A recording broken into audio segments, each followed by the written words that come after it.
নমস্কাৰ বন্ধুসকল, আশা কৰোঁ সকলোৱে ভালে আছে। মই বনাব ওলাইছোঁ বেঙেনা এটা ৰেচিপি, নতুন ৰেচিপি। আপোনালোকে খাইছে হ'বলা। ইয়াতে পিঁয়াজ কাটি থৈছোঁ, নহৰু, বিলাহী, জলকীয়া এইখিনি মই পেষ্ট কৰি ল'ম। কেৰাহী বহাই দিছোঁ, ইয়াতে মই তেল দি দিছোঁ আৰু অলপ তেল আছিলে কেৰাহীত। তেল গৰম হৈ গৈছে, ইয়াতে মই পিঁয়াজ দি দিম। পিঁয়াজখিনি আকৌ ৰঙা হৈ গৈছে, এতিয়া মই বেঙেনাখিনি দি দিছোঁ। আপোনালোকে গৰম ভাতৰ লগত খাব পাৰে, দালি বনাই, তাৰপিছত ৰুটি দি খাব পাৰে, এনেকৈ বনাই খাবচোন আপোনালোকে। এতিয়া মই হালধি দি দিছোঁ,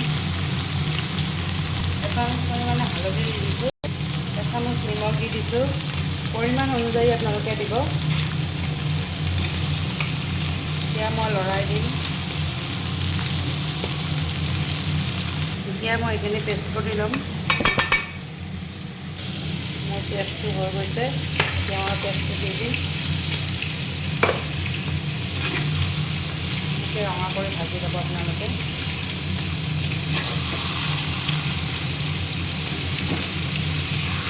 খুব চিম্পুল খাব। আপুনি ৰেচিপিটো বনাবলৈ বেছি টাইম নালাগে,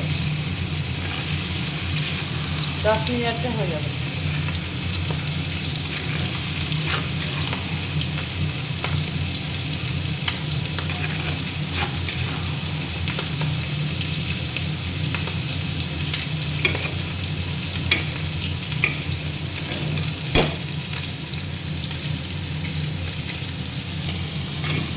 এনেকৈ ভাজি ল'ব আপোনালোকে ৰঙচুৱা কৰি।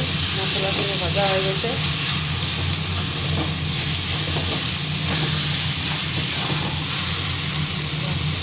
আপোনালোকে খাই চাবচোন বন্ধুসকল। আপোনালোকে ভাল লাগিলে লাইক, কমেণ্ট এণ্ড শ্বেয়াৰ কৰিব, আৰু বেয়া লাগিলে কমেণ্ট কৰি জনাব। থেংক ইউ ভিডিঅ'টো চোৱাৰ বাবে।